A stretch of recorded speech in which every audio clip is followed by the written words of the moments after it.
I know when we lost to Madrid, we went and bought Allison, and Fabinho, we bought Fabinho. Then literally 3 days after the final, we bought Fabinho because we were like, yo, we're leaking through the middle, so let's seal it up. We went and got that sounds like translation. You're fearful of the oil money going to Newcastle and essentially Newcastle becoming the new Liverpool. No. Everybody should be down. Newcastle's the new Liverpool. No, Newcastle be the new Chelsea because that's where the oil money slides in and brings the club up. Yep, that's since we all hating on me, let's talk about this. Let's transition. We talk about Newcastle. Me and B have been talking about this if anybody listen, we've been talking about this for months. Yes. About this oil money coming in and changing the game. And now the new Super League, everybody's worried about the Super League. The Super League is the Premier League now. Yes, it is. And it's an arms race. 100%. It is. And the Premier League TV rights come up for bid next year. Oh, yeah. You see NBC trying to pull off all the spots this weekend with the whole they out LA, it's raining. They got everybody. They got workers out there in LA and rain. Like we gonna do this. The richest league in the world right now is the Premier League. Absolutely. And but everybody should be afraid of Newcastle because if they come in and do what Manchester City did, that whole title, and Newcastle has a strong enough fan base, even in the US. They have a very strong fan base. Don't sleep on it. Their fan base is pretty strong. But how long does it take though, Rick, for them to get this? Do they fall down to the EFL next year? No, I don't see them even sliding. New ownership is in. I think January you'll see some changes that'll keep them in the top. And then come summer when the spending is a lot freer, then you'll see what's happening. Mike Ashley hasn't spent a ton of money in Newcastle. They're below FFP right now. So they can actually come in and actually do some investment that'll keep them within the financial fair play guidelines. And let's face it, nobody goes around financial fair play like the Arab money. If you look at Manchester City, if you look at Paris Saint-Germain, right? They have ways around FFP. It's just a fact. So that oil money coming in should scare everybody because they have the potential to be. All right, Chrissy, what do you think about this Newcastle thing? Like, do you think that this is really something to be scared about? I think it's definitely something that should be a topic of concern. Right now, I think they're in the bottom 3, if I'm not mistaken. Yep. So, let's see. I mean, it's about to be November in like a week or two. Yep. You'd have to already know, I think, the people that you're going to target in the next window, in both transfer windows.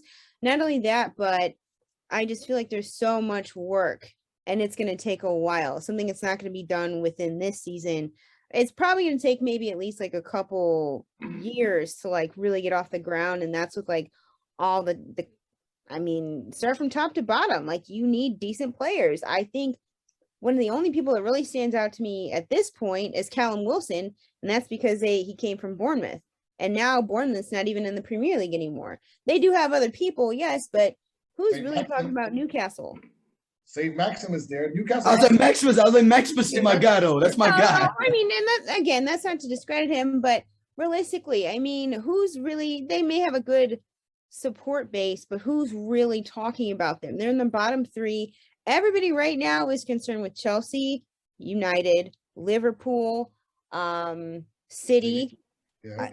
Those are, and you get sprinkled in like a couple other teams here and there, but nobody's really talking about Newcastle. But now they're on the forefront just because of this purchase. So I'm curious to see how it's going to play out for sure.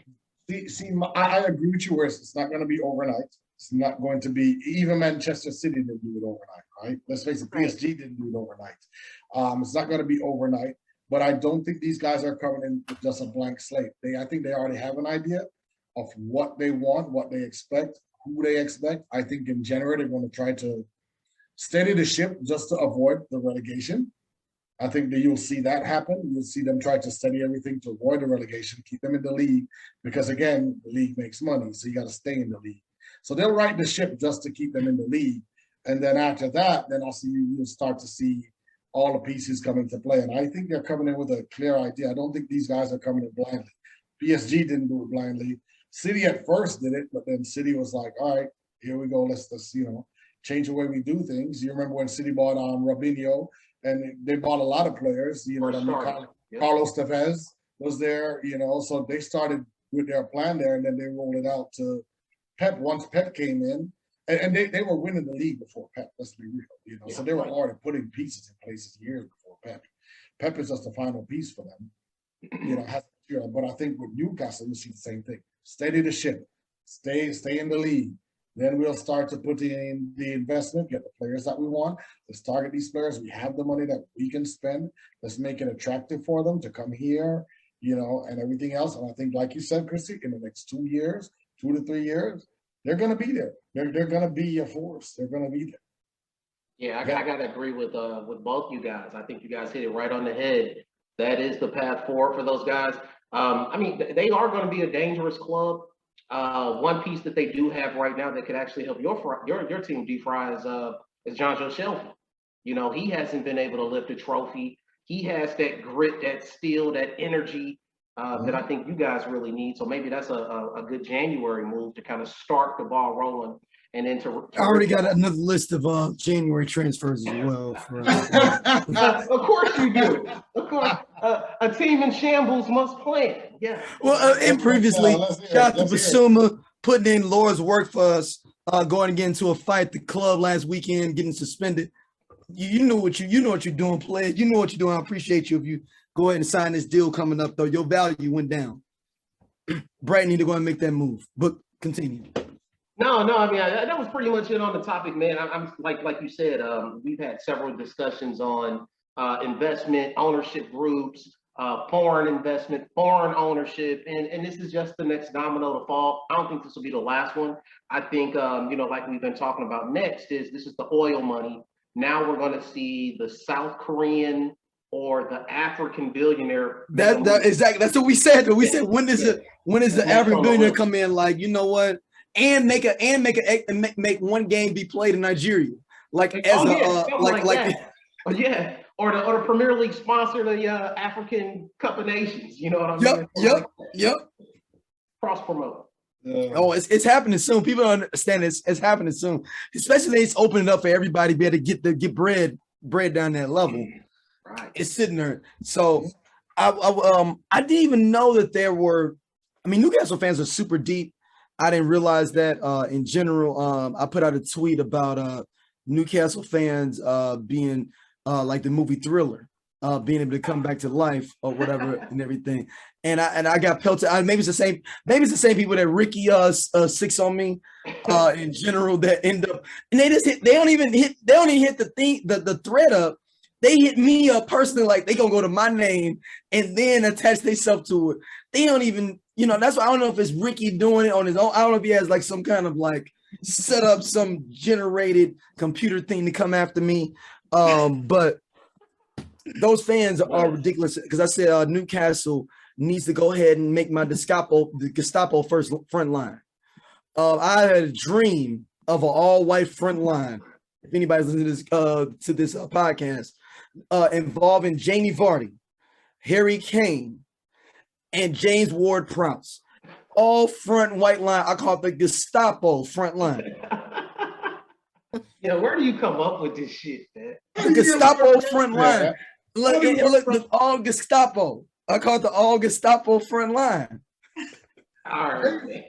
Oh man, go and spend that bread and make the whole team white, man, and just make it a full thing of like go ahead and buy all the way in because Newcastle's middle of nowhere.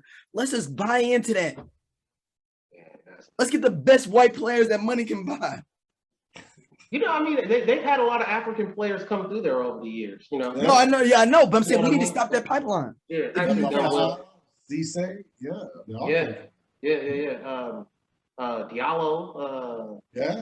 You know what I mean? So I'm just thinking over the years. Yeah. All right, let's get into some Champions League talk. This past week in Champions League, Liverpool handled their business. Chelsea handled their business. My new squad, I Shot the Sheriff, took a loss to Inter Milan. This is my question. We're talking about Champions League. is Champions League need a overhaul? In what sense? So one thing that I guess we'll see, and we talked about this, be the idea of no home and away for goals in the knockout stage. I'm interested to see how that's going to play out. Okay, yeah. I mean, just going purely on the point totals. Yeah. So no, what I'm saying is for that, what I'm saying for the knockout stage is, do you reshuffle everybody to a rerun